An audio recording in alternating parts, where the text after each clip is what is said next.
Again, going back to the Bible, it is important to realize that apologetics is present throughout scriptures. We know apologetics is giving reason for our faith. It is a defense of our faith.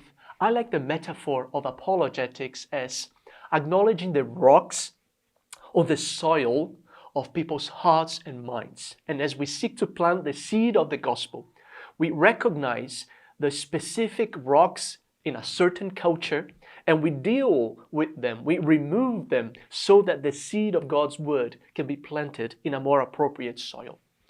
And scriptures in themselves are apologetic. For example, Genesis 1 and 2 is not only giving a description of God's creation, but it is also confronting parallel descriptions of creation from other cultures.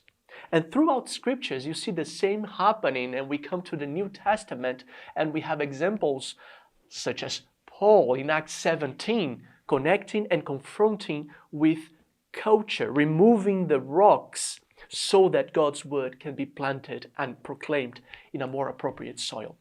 We recognize in our days its importance in our evangelistic and apologetic efforts, mainly in places such as our university campuses, or books that we are writing, or videos that we are recording, and that is fantastic.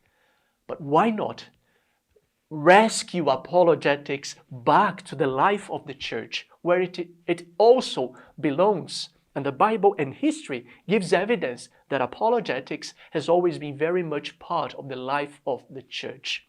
And therefore, through our message and the way we live, embracing a holistic apologetics that is certainly intellectual, but it's touching emotions, involving arts and sports and economics and politics and love and hospitality. We are living out that apologetics and communicating it from the life of the church, and more specifically also through our sermons. And therefore, we are encouraging Christians to invite their non-Christians to be present in such gathering. We are also encouraging them to then share those messages through a podcast or a YouTube video during the week.